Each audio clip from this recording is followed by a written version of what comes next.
After too many failures and too many closed doors, Stella was desperate. Desperation twisted into a knot of anxiety so tight that she could barely breathe. She had resisted this for as long as she could, but now she had no choice. For the first time in her life, she was going to beg. Her fingers trembled as she set a worn-out cap on the cold subway floor. The fabric was frayed, a mirror of her own unraveling life. She stood beside it, eyes cast down, arms wrapped tightly around herself, as if trying to shield against the shame pressing in from all sides. People streamed past her, a blur of hurried footsteps and muffled conversations. Most ignored her. Some gave her a passing glance, their expressions filled with either disinterest or contempt. A few tossed coins, barely slowing down as they did. But then came the harsh voices. A middle-aged man in a suit sneered as he passed. "Pathetic. Young, healthy, and begging. You should be ashamed of yourself." A woman in a heavy coat shook her head in disgust. "Go get a job like the rest of us. The world doesn't owe you a thing." Another man, this one older, muttered, "Lazy people these days. Always looking for handouts." Every word was a knife to her gut. Every glance burned into her skin. Her hands clenched at her sides. They didn't know. They didn't know why she was here, why she had nowhere to go, why she couldn't just get a job. They didn't know that she'd tried, that she had stood in line for hours at shelters, only to be turned away because there was no room, that she'd filled out application after application, only to be told she had no experience, no references, no way to prove she was worth hiring. That the last place she had called home had been a narrow cot in a shelter, and before that, a friend's couch, until even that kindness ran out. Her stomach clenched with hunger, an ache she had long grown used to. A small coin clinked into the cap. She flinched at the sound and looked up hesitantly. An elderly woman stood there, her face kind but filled with something else, pity. "Here, dear," the woman said softly, pressing a few more coins into Stella's hand. "It's not much, but I hope it helps." Stella swallowed the lump in her throat. "Thank you," she whispered, barely able to meet the woman's eyes. The woman gave her a sad smile before walking away, swallowed up by the crowd. Stella's fingers curled around the coins. Humiliation burned inside her, but desperation was stronger. And then, as if on cue, trouble came. 3 men, rough, unkempt, their faces hardened by the streets, swaggered toward her. "Who the hell are you?" one of them sneered, his breath reeking of stale cigarettes. "This is our spot. Get lost!" Before she could react, they shoved her. Stella stumbled back, raising her hands in defense. "Please, leave me alone. I'll go, I swear," she pleaded, her voice shaking. But they weren't satisfied with just words. Another shove. "Look at this little beggar thinking she can just waltz in here." The second thug laughed, snatching the meager coins from her cap. "Yeah, you think the streets are free real estate?" The third one spat. "This is our turf." A final hard push sent Stella flying backward. She crashed against a metal utility box, a sharp edge slicing deep into her palm. Pain seared through her hand, and she let out a strangled cry. "Let this be a lesson," one of them barked as he turned away. "We better not see you here again, got it? Or next time, you'll be picking up your damn bones." They walked off laughing, as if they hadn't just assaulted her. Stella clutched her bleeding hand, vision blurring. The pain was unbearable, but it was the humiliation that crushed her more. Her legs gave out beneath her. Darkness closed in. She barely registered the concerned voices around her, the feeling of hands lifting her, the sound of sirens wailing in the distance. A kind-hearted passerby had called an ambulance. By the time she was wheeled into the emergency room, Stella was drifting in and out of consciousness. Dr. Patrick Hayes had seen it all before. When the nurse informed him of a homeless woman with a deep laceration, he barely suppressed a sigh. Another one. No documents, no money, no insurance. These cases always meant a headache, paperwork, red tape, and sometimes a wasted bed. But duty was duty. "Where is she?" he muttered, already pulling on gloves. "Exam room 3, the nurse said. "She's semi-conscious. Lost a lot of blood." Patrick stepped inside, expecting the usual, an older woman, possibly drunk, reeking of the streets.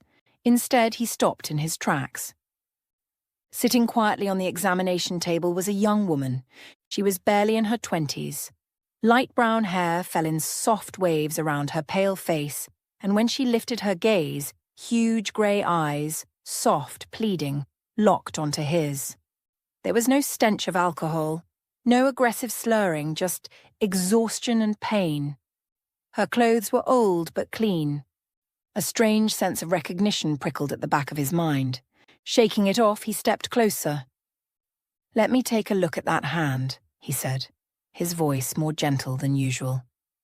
She winced as he carefully unwrapped the makeshift bandage someone had applied. Blood had soaked through, and the cut was deep, deep enough to need stitches. "This is going to hurt," he warned before disinfecting the wound. Stella flinched but didn't pull away. As he worked, he tried to make conversation. "What's your name?" "Stella," she murmured, her voice hoarse. "And what exactly happened?"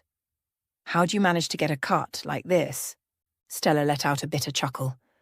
I tried begging today. For the first time." Patrick's hands paused for half a second before continuing. "Didn't go as planned?" She swallowed. "No. There's a whole system, apparently, a racket.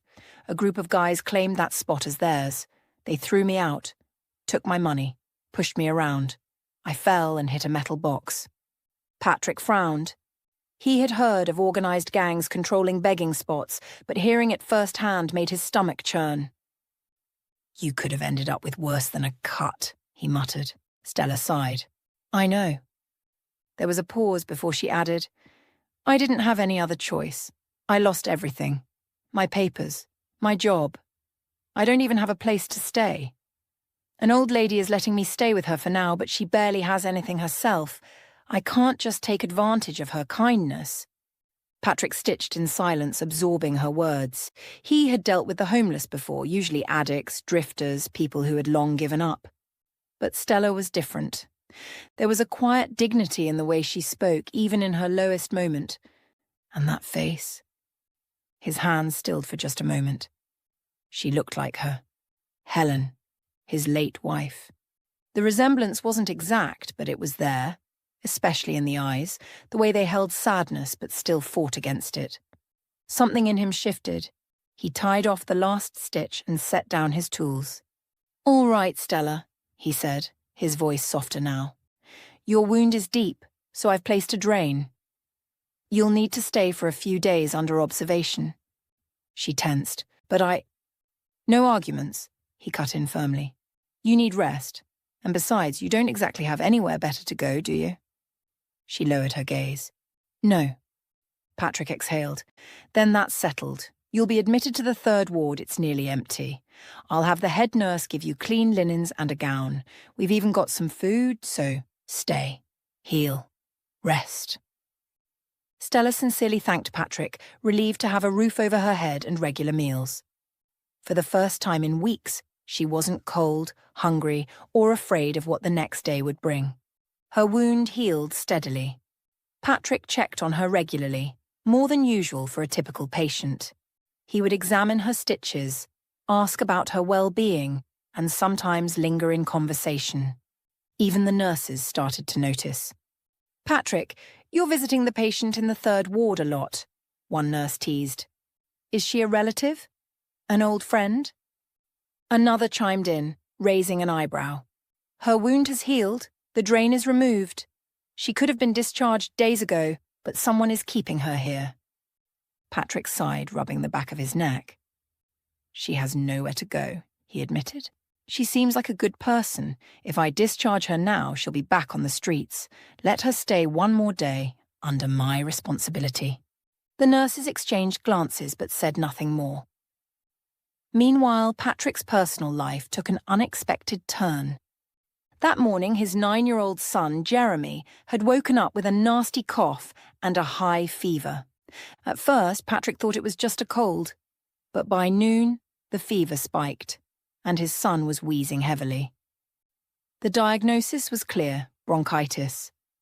And it wasn't going away in a day or two. The problem was there was no one to stay with Jeremy. Patrick had no family nearby, no one to call for help. Normally, he would have taken leave to care for his son, but with 2 of the hospital's surgeons sent to another district for a mass casualty accident, he was the only experienced surgeon left on duty. His job had to come first. But so did his son. He needed someone to watch over Jeremy, and he needed them now. The next day, Patrick walked into Stella's ward with a determined look. "Stella, I need a favour," he said, leaning against the doorframe. She blinked, caught off guard. "A favour?" He exhaled and ran a hand through his hair. "It's my son, Jeremy. He's been sick for 2 days. At first, I thought it was just a mild cold, but it's turned into bronchitis. His fever's high, and he's on medication, using an inhaler. He's not a little kid, he's 9, but I can't leave him home alone all day." Concern flickered in Stella's eyes. Patrick continued, his voice steady but laced with worry. "It's just the 2 of us. My wife passed away years ago, kidney failure, and I don't have any other family around. Normally I'd take sick leave to be with him, but as luck would have it, 2 of our surgeons were sent out to deal with that massive accident. You might have heard about it. A lot of severe trauma cases. I can't leave the hospital right now." He met her gaze, his expression sincere. "I need someone I can trust to stay with Jeremy, just until he gets better. I'll pay you well, cover all the food, and you'll have a place to stay." Stella hesitated, stunned by the offer. "You said you needed money," Patrick reminded her gently. "This way, you won't have to worry about where to sleep or how to eat. And I'll have peace of mind knowing Jeremy is in good hands. I've already called home 5 times today. I can't focus knowing he's alone." Silence hung between them. On the one hand, the offer was everything she needed: food, shelter, stability, and even pay. But on the other, what if she wasn't good enough? What if Jeremy didn't like her? What if she messed up and let down the only person who had shown her kindness? Stella didn't hesitate, but answered honestly. "I really want to help you, Patrick, I do, but I'm not sure I can handle it. I've never been a nanny before, never really taken care of a child. What if I mess up? What if your son doesn't like me?" Patrick smiled reassuringly. "Don't worry about that. Jeremy is a calm, polite kid. He won't give you any trouble. I'll explain everything you need to do, and you'll be just fine. Besides, it'll put my mind at ease. Right now, I'm worrying every 30 minutes about whether he's eaten, taken his medicine. If you're with him, I won't have to stress so much."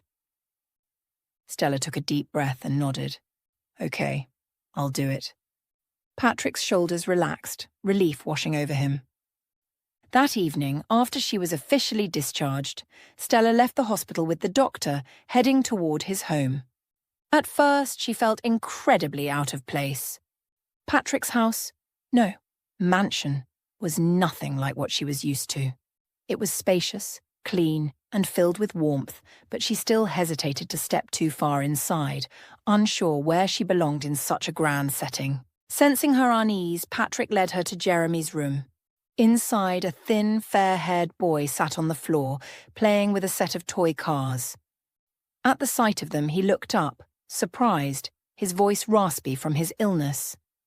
"Hi, Dad. Do we have guests? Is this the lady from your work?"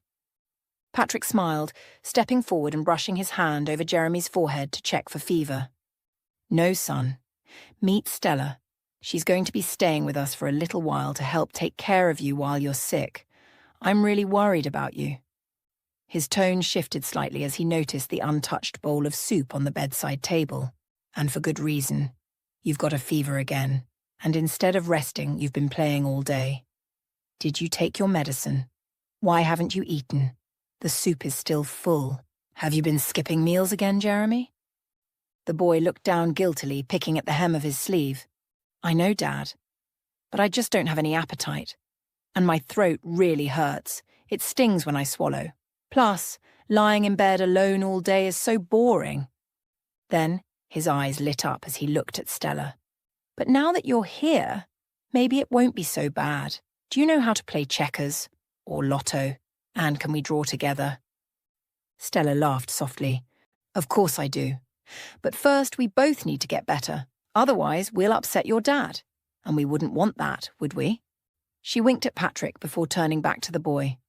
You know, Jeremy, my grandma used to make a special porridge whenever I was sick. She called it healing porridge. Jeremy squinted at her, skeptical. Healing porridge? Yep. Stella nodded enthusiastically. It's like magic. It makes your throat hurt less and helps you get better faster. Want to give it a try? I'll whip it up in no time.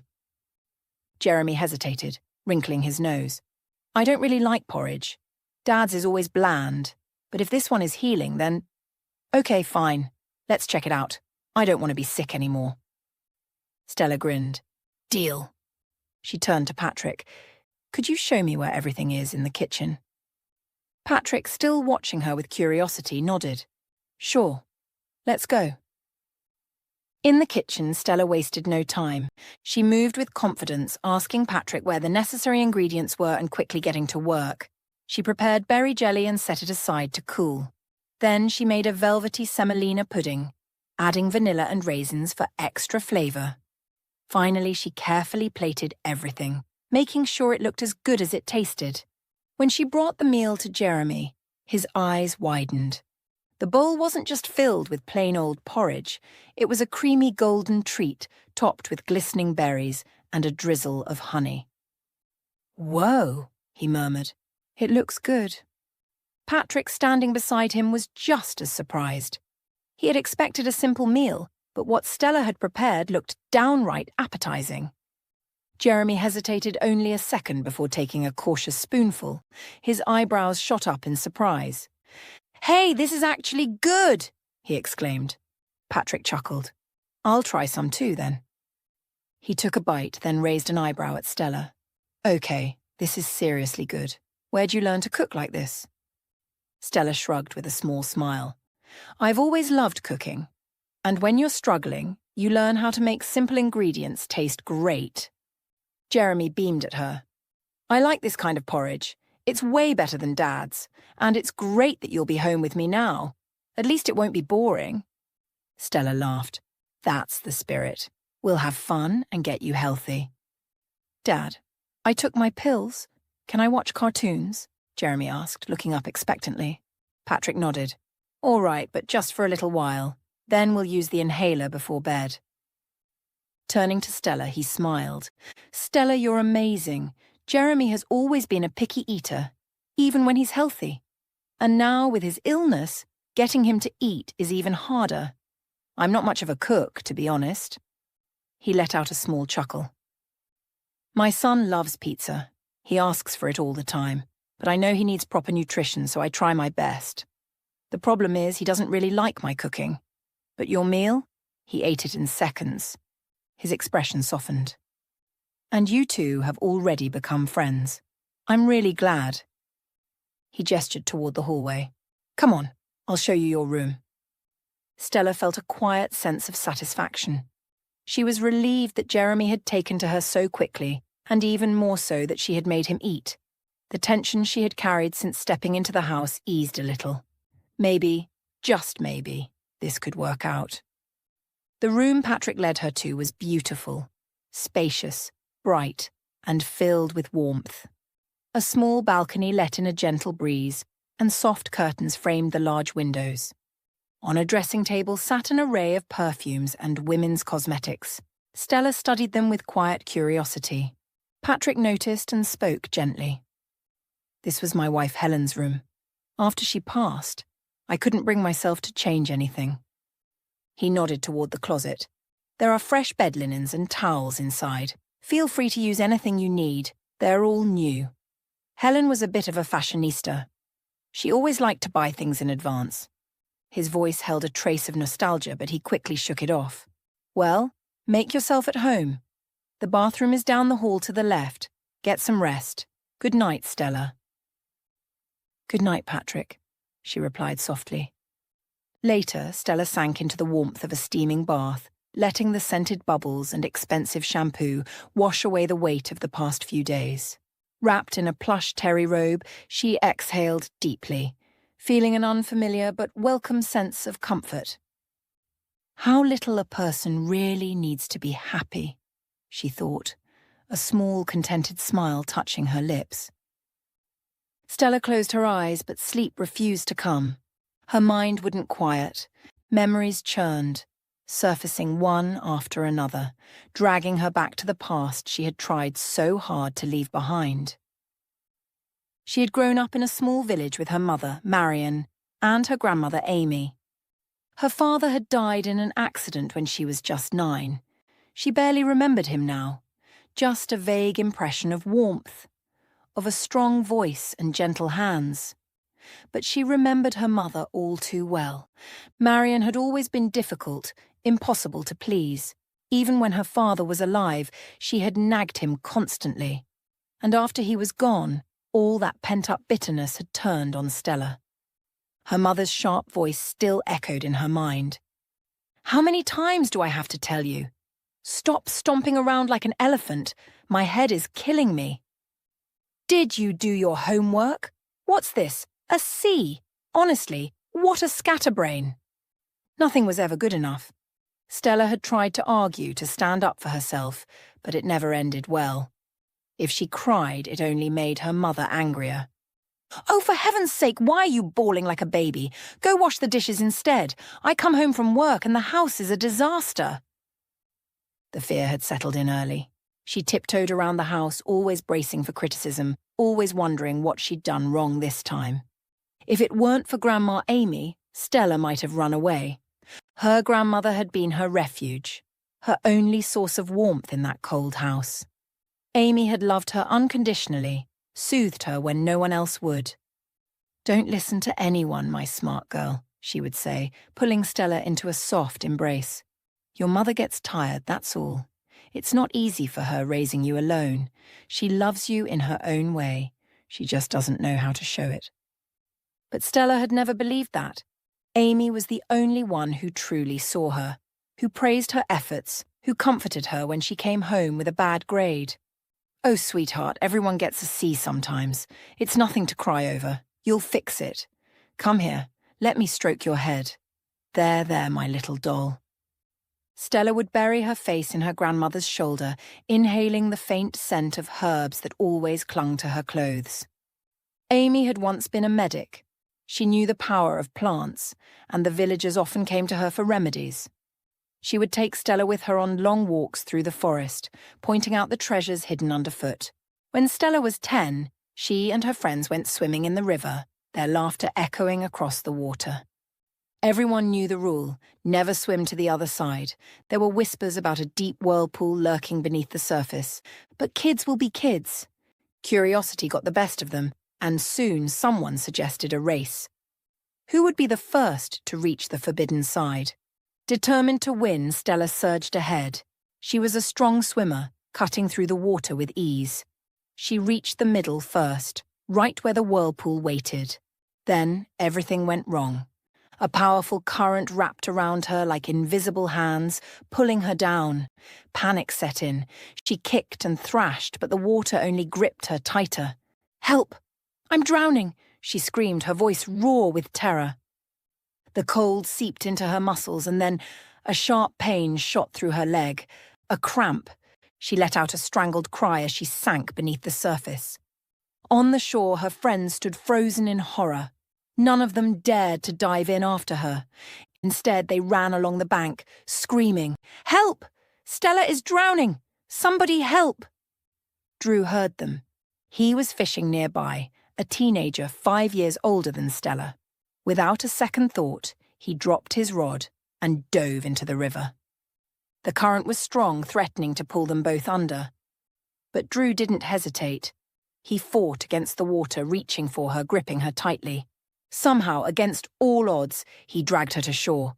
Coughing, gasping for breath, Stella clung to him, trembling from shock. Tears streamed down her face as she sobbed into his soaked shirt. "You saved me. You saved me." That day changed everything. From then on, Stella and Drew were inseparable.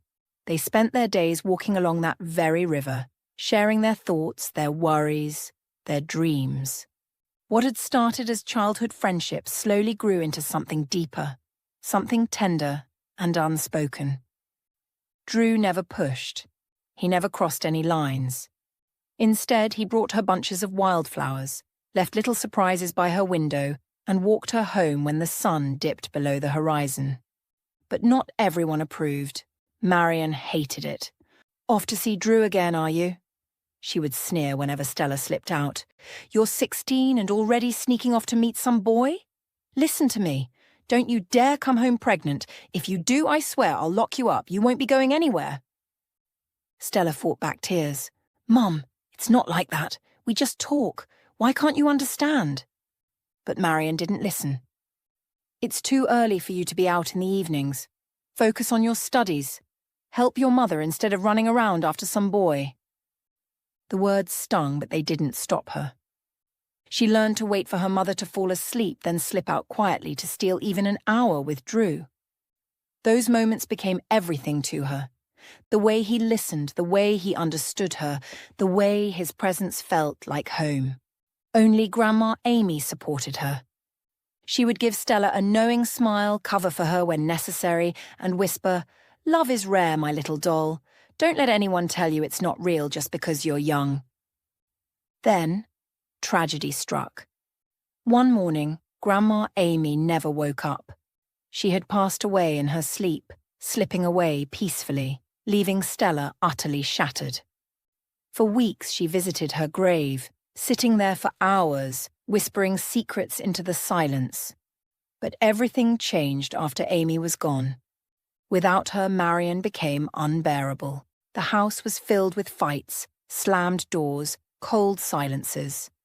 Then, one evening, her mother made an announcement that would break Stella's heart. "I'm selling the house. We're moving to the city." Stella's breath caught. "No!" "Yes. It's time for a new life. I'm sick of this village, this back-breaking work. There's no future for you here."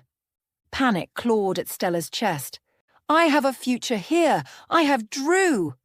Marian scoffed. "Oh, please, that's childish nonsense. You'll have plenty of Drews in your life. We leave in a week."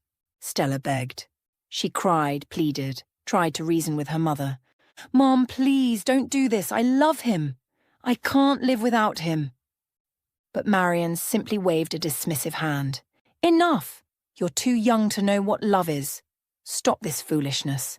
Pack your things." And just like that, it was over. Stella never got to say goodbye.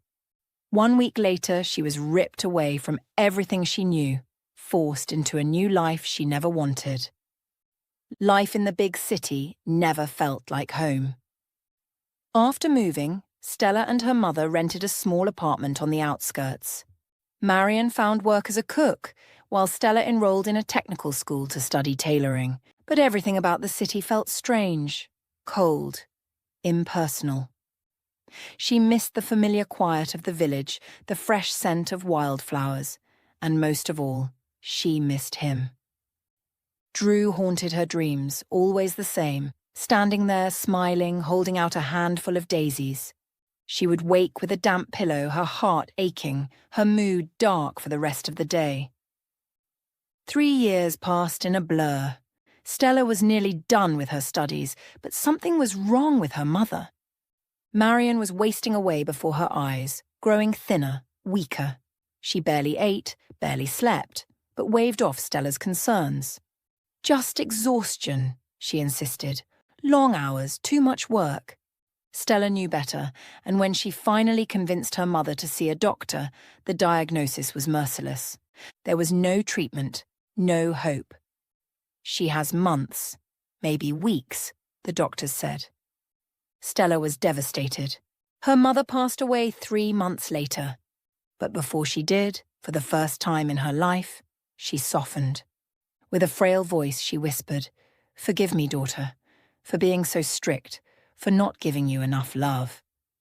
Tears streamed down Stella's face as she clutched her mother's withered hands. "I love you, Mom. Don't leave me.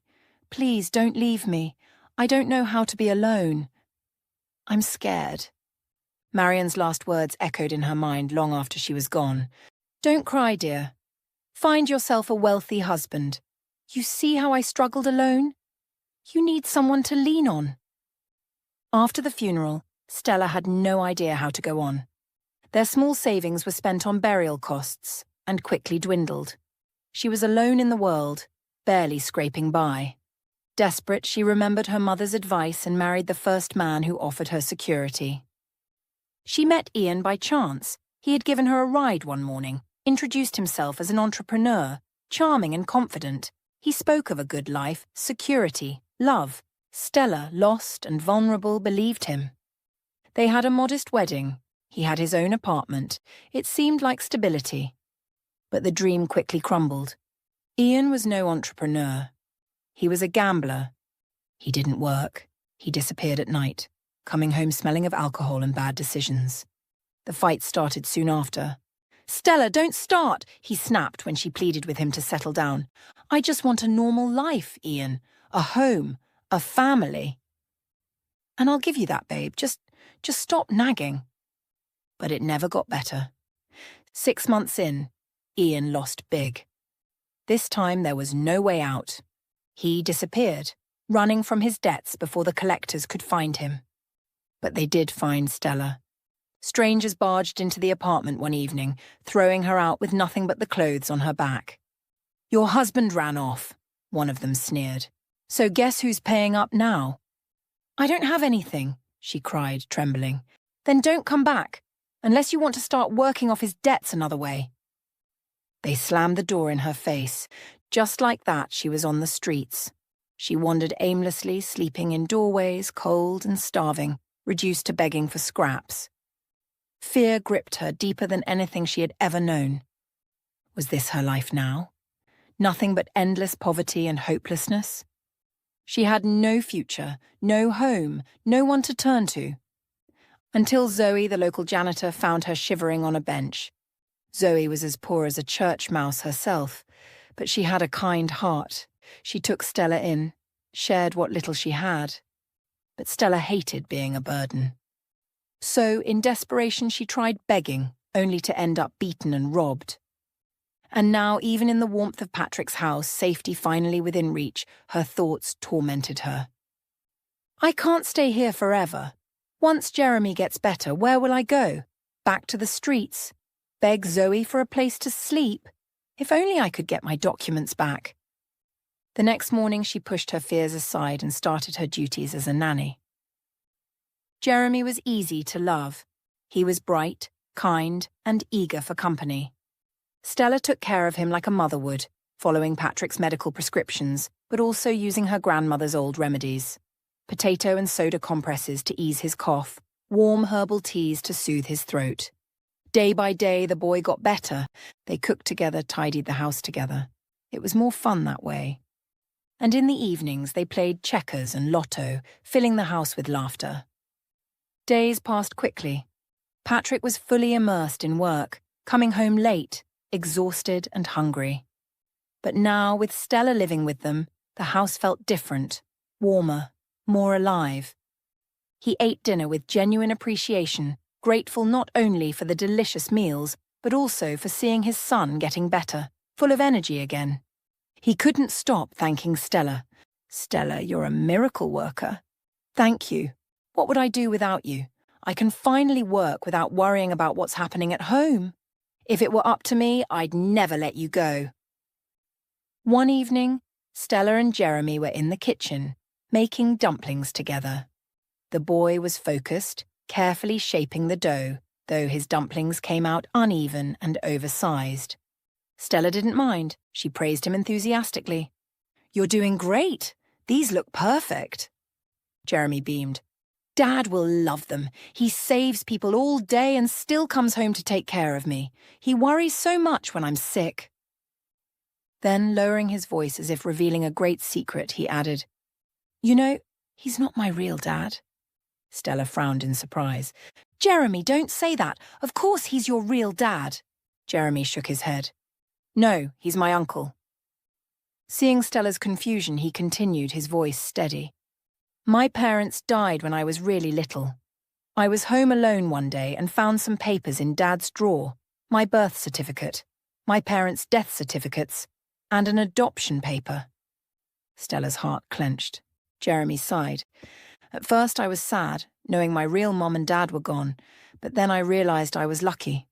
I could have ended up in an orphanage, but instead I got him. A proud smile crossed his face. And he's the best dad in the world. Just don't tell him I snooped through his drawer. He'd be upset. Stella was speechless. She had admired Patrick before, but now she respected him even more. Raising his orphaned nephew as his own son. Few men would do that. She promised Jeremy she'd keep his secret. A few weeks later, Patrick approached Stella one evening. His expression was somber. "Today is an important day for me," he said quietly, "but also a sad one." He sighed and rubbed his temples before continuing. "On this day, years ago, my brother Drew died in an accident. I always visit his grave. It helps."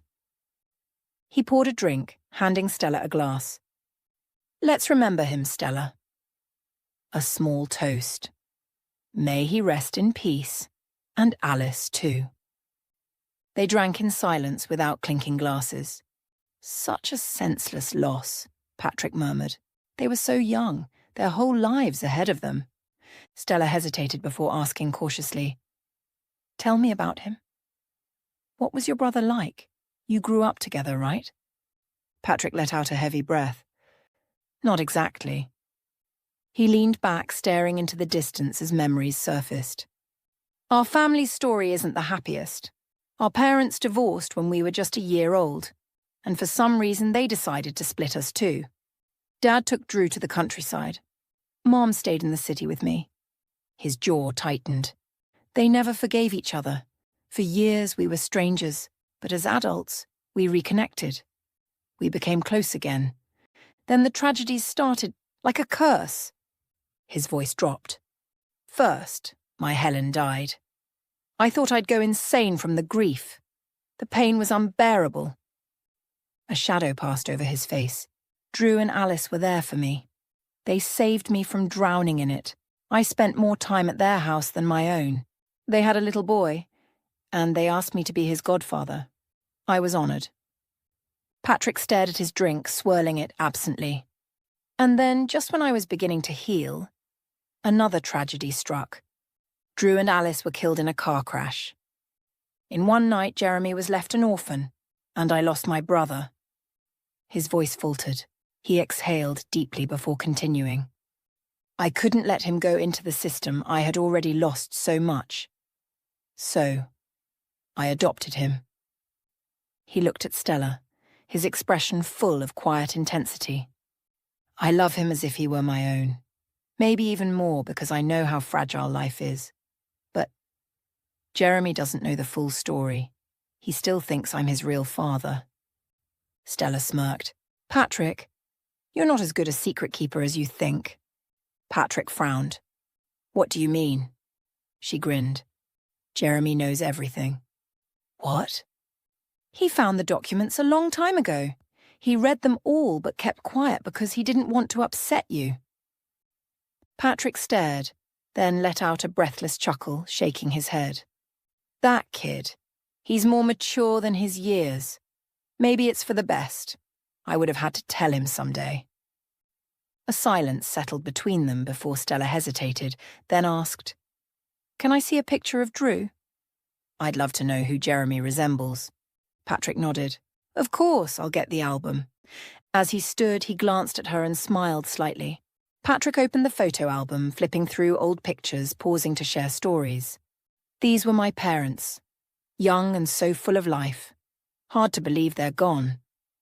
He turned a page. "And this is Drew with Alice. You'd agree, we didn't look much alike." Then, another picture. A childhood photo of Drew. "This is the only one I have left. He was such a funny, awkward kid." Stella leaned in, her eyes scanning the photo, and then she froze. Her heartbeat quickened.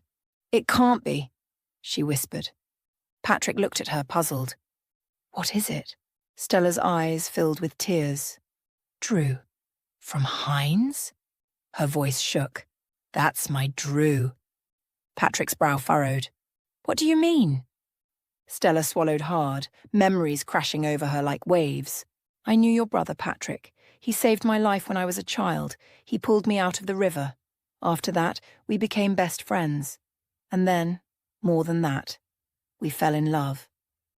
She blinked back tears, a wistful smile forming. He used to bring me wildflowers. He'd look at me like I was his whole world.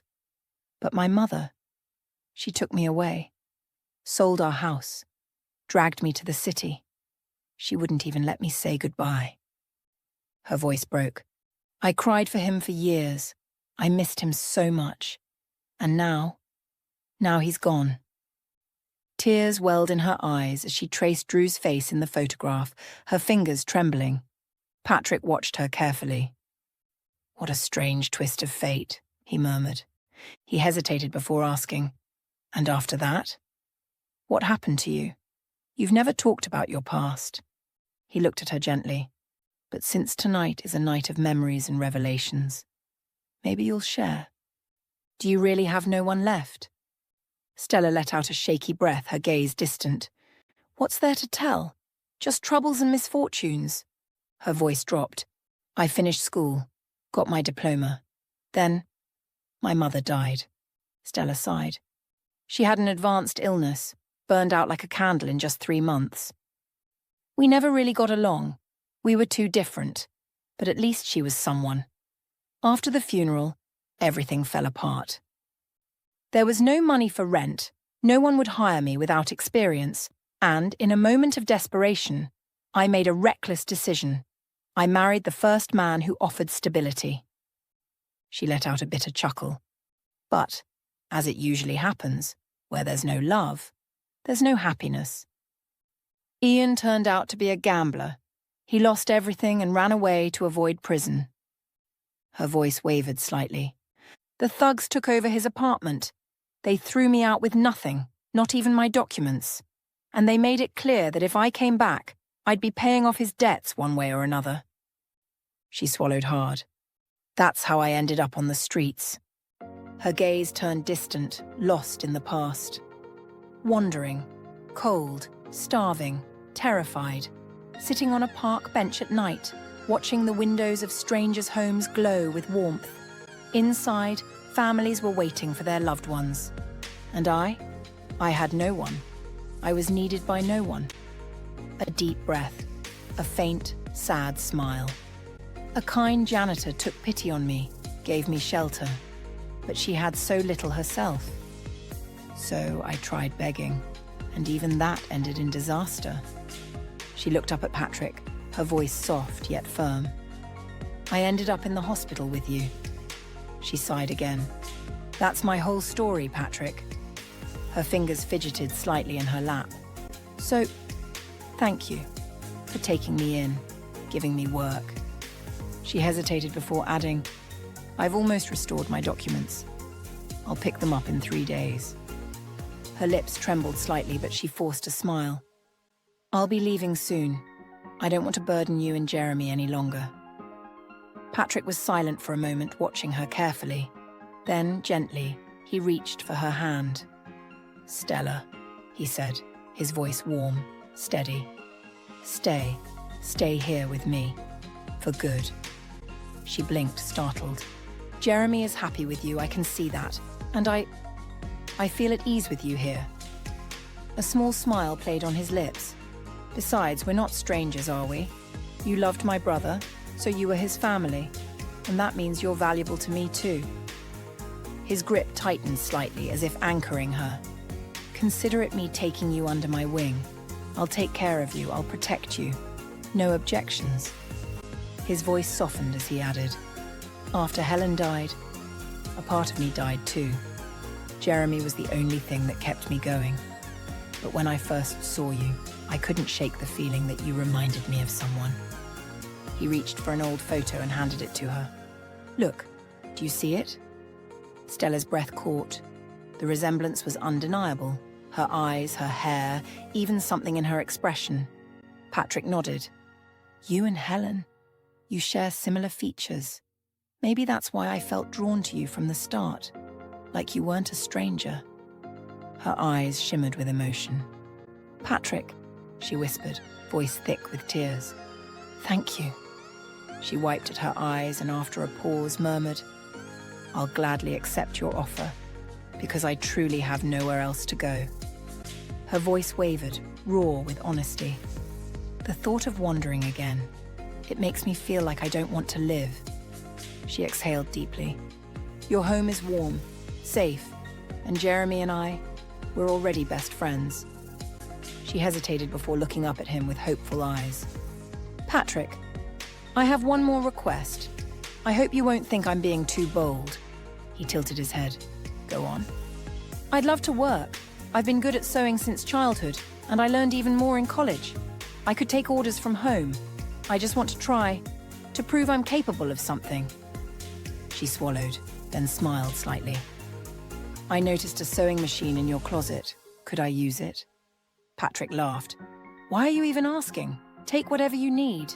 He gestured toward the shelves. "There's not just a machine. There's a whole collection of fabrics gathering dust. My mom was an incredible seamstress. She loved to sew. Everything she left behind is still here." He smirked. "Put it to good use." Then, thoughtfully, he added, "I'll ask around at work. Maybe someone needs something made. And Jeremy can help you post ads online. He's practically a tech genius." From across the room, Jeremy's voice chimed in. "That's right. I'll have you set up in no time." Patrick chuckled. "See, you're already in business."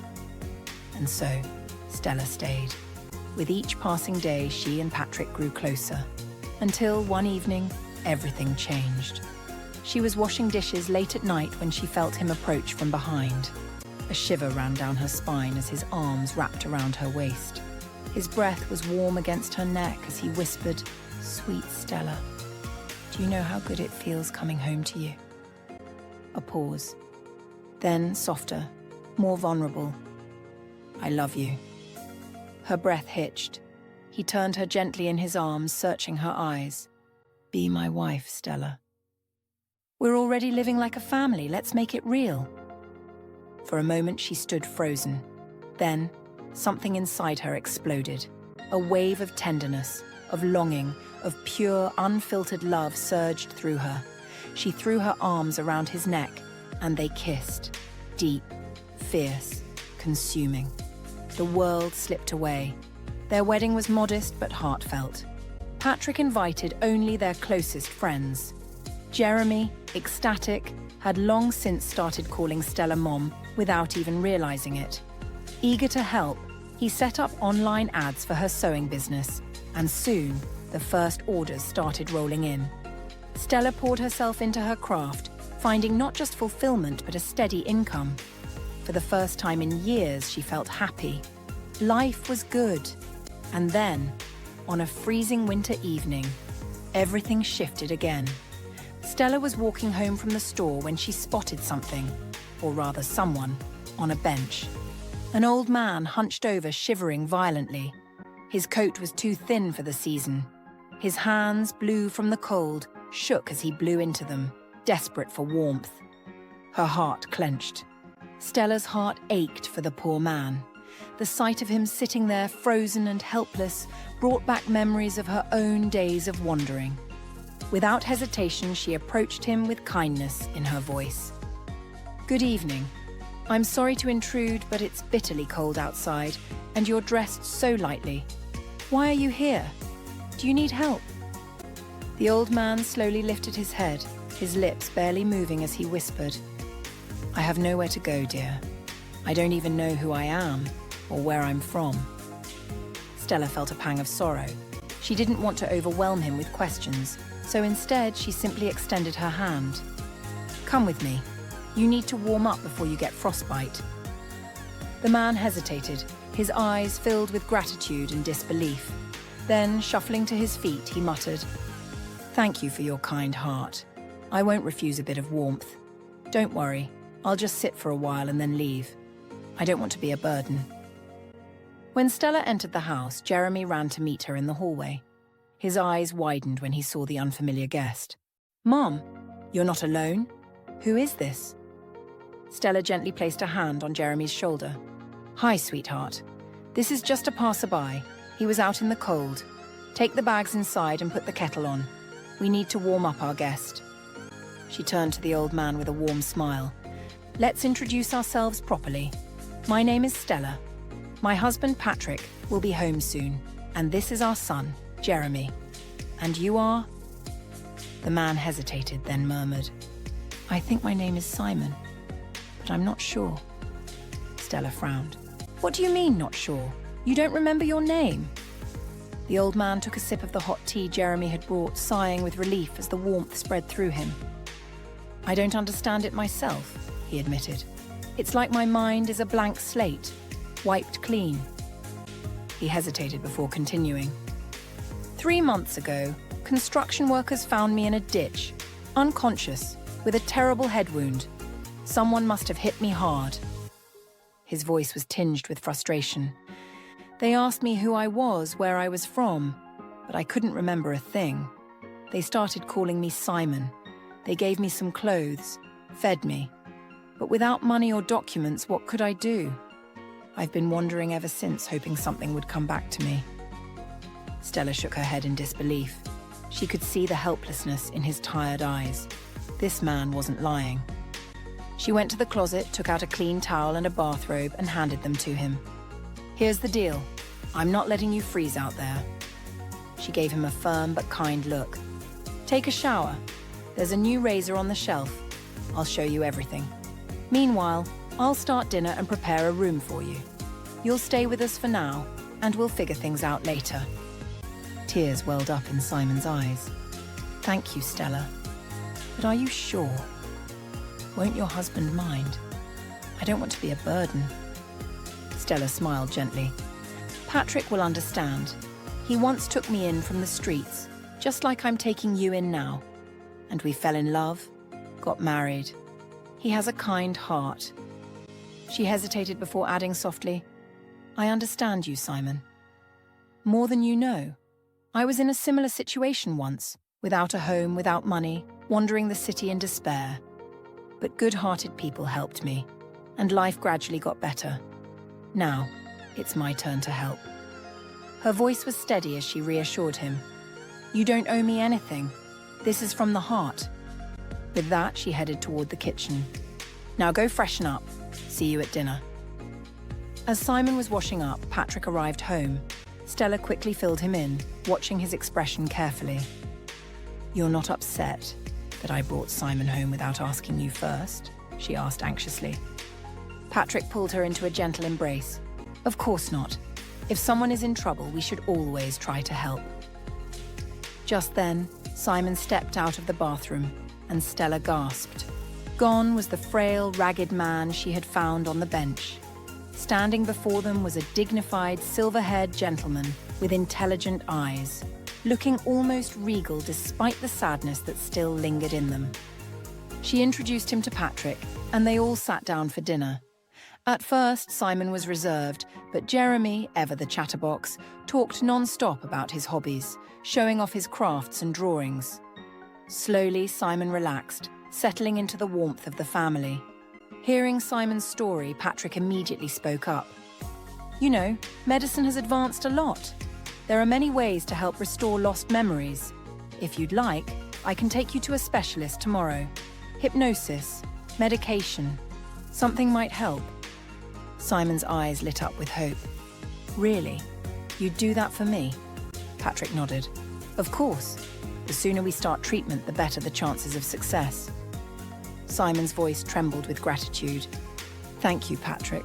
More than anything, I just want to understand who I am. Maybe I have a family, people searching for me. His voice faltered. Right now, I feel like a lost soul. Everything is unfamiliar.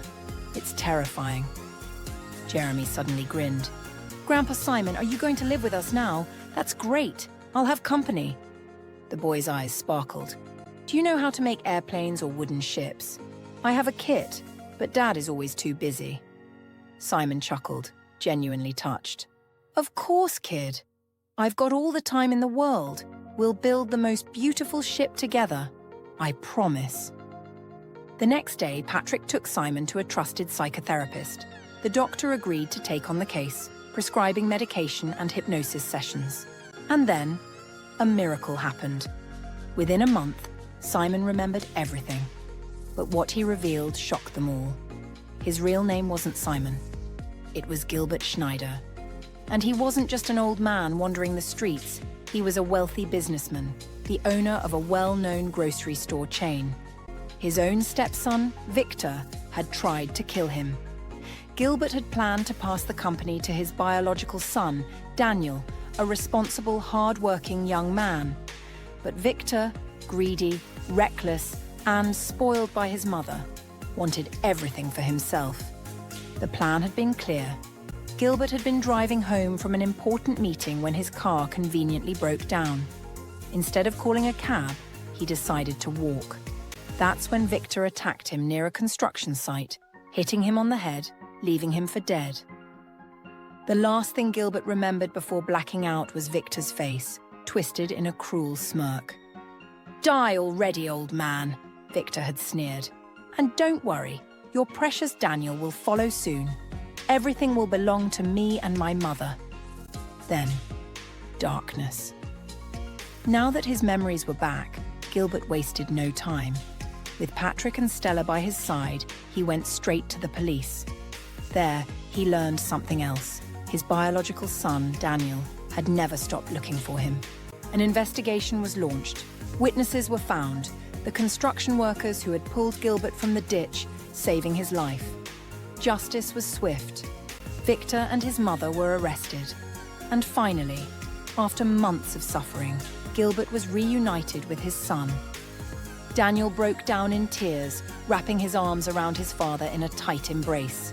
Gilbert, overwhelmed with emotion, held him just as tightly, unable to believe that he had finally found his son again. "Dad, thank God you're alive," Daniel choked out. "I thought I'd go insane when you disappeared. You never came home after that meeting, and I had no idea what had happened to you." His voice trembled with emotion as he continued. "I turned the whole city upside down trying to find you. I filed a police report, checked hospitals, even morgues. These past 3 months have been the worst of my life." Then his expression darkened. "But you should have seen how Victor and my stepmother acted. They were practically glowing. They didn't even pretend to be worried." He clenched his fists. "I overheard them whispering about splitting up your property, selling the business. I told them I was the rightful heir, but they didn't care. Angela said since her husband was surely dead, it was time to divide the assets." Daniel's voice wavered. "But I never gave up on you, Dad. I knew you were alive. My heart told me so." Gilbert sighed heavily, guilt weighing on his shoulders. "Yes, son. Now I see how wrong I was." He ran a hand over his face, exhausted by the realization. "You warned me about Angela from the beginning. You were against our marriage, and we argued more than once. I thought it was just childish jealousy. But you were right." His voice grew bitter. "That woman played the perfect loving wife, and I believed her completely." His gaze hardened. "And Victor? He's been troubled since childhood. He never cared about anything except girls, partying, and, of course, my money." Gilbert exhaled sharply, shaking his head. "Can you imagine? He didn't even hide his face when he tried to kill me. He actually yelled at me to die faster." His voice broke with disbelief. "After everything I gave him, I never denied him anything. I provided for him, gave him the best of everything. And in return, I got a rock to the head." His eyes filled with sorrow. "Tell me, Daniel, how? How could he do this? How could my own stepson try to kill me?" He looked at his son with deep gratitude. "If it weren't for Patrick and Stella, I'd still be wandering the streets, lost, never knowing who I was. And worst of all, I would never have found you again." Daniel turned to Stella and Patrick, his eyes filled with sincerity. "Thank you, both of you, from the bottom of my heart." His voice wavered with emotion. "You saved my father's life. I'll never forget this. I owe you everything." He clenched his jaw. What a nest of vipers my father nurtured under his roof. Patrick cleared his throat, bringing them back to the present. Daniel, I'd like to admit your father to the hospital for a full checkup. He's been living on the streets for months, and his health is compromised. That dry cough of his, it concerns me. Daniel nodded immediately. You're absolutely right. Dad, you need to get checked out. Gilbert initially protested, but finally agreed. He was placed in a private hospital room, where Patrick oversaw his treatment personally. A few days later, Patrick was reviewing Gilbert's medical tests when something made his heart stop. His hands trembled as he rechecked the data, nearly dropping his glasses. Gilbert's blood type. It was extremely rare. And not just that, his phenotype was identical to Patrick's. A match like this wasn't a coincidence. This only happened between close relatives. Heart pounding, Patrick rushed to Gilbert's room. Mr. Schneider, your test results came in. And, well, you won't believe this. He took a deep breath. We have the same blood type and phenotype. Gilbert raised an eyebrow. So? Patrick's voice was almost shaking. This only happens if we're related, and not distantly, closely related. He hesitated before adding, but is that even possible? I grew up with my mother. Her name was Irene Bennett. Does that name mean anything to you? Gilbert's entire body stiffened. His eyes widened, shimmering with sudden emotion. What did you say? His voice was barely a whisper. Irene Bennett. Did she by any chance go to Summit Ridge College? Patrick nodded. Yes, she graduated from there and worked as a teacher all her life. Gilbert swallowed hard, his breath shaky. Yes, I knew her, and quite well. His voice dropped, thick with emotion. We had a relationship, a brief one. We were young. She was beautiful but fiery, stubborn. He let out a soft chuckle full of nostalgia. We had feelings for each other, but we fought too much. One day, we had a huge argument, and to spite me, she married another man within a month. He sighed heavily. It hurt, but life moved on. I got married too, had a son, Daniel. But my first marriage didn't last. Then I married Angela, and, well, you know how that turned out. His eyes searched Patrick's face. Are you saying that I might be your father? He shook his head in disbelief. No, that's not possible. Irene never told me she was pregnant, and we weren't together long. Patrick exhaled. I know the odds are low, but coincidences like this, they don't happen without reason. His voice grew firm. Let's do a DNA test, just to be sure. Gilbert nodded slowly. All right. Tell me what needs to be done, if there's even a chance. His voice softened. I'd be honored to have a son like you, Patrick. I mean that. 3 days later, the results came in. Patrick held the envelope in his hands, his heart pounding. He tore it open and scanned the paper. His breath caught. It was true. Gilbert was his father. Tears welled in the businessman's eyes as he whispered, Thank you, son, for not abandoning your old man, for saving me, for bringing me home. His voice cracked. When Stella brought me into your house, I was so worried. I thought, who needs an old lost vagrant? But you treated me like family, and now I am family. He swallowed hard. Can I hug you, as a father should? Patrick's own emotions overwhelmed him. He nodded. And for the first time in his life, his real father embraced him. After Gilbert was discharged, they gathered around the dinner table at Patrick's home. For the first time, they were a family. Daniel was overjoyed to have a brother. Jeremy was thrilled to have a grandfather. And Patrick? He looked at them all, his wife, his son, his father, and his newfound brother, and felt whole.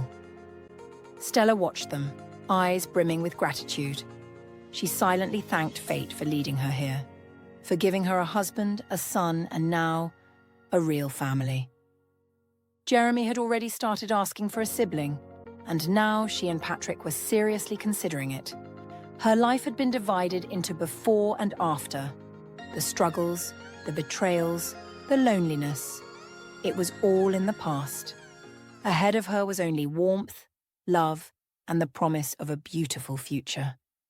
Because when you do good for others, it always comes back 100-fold.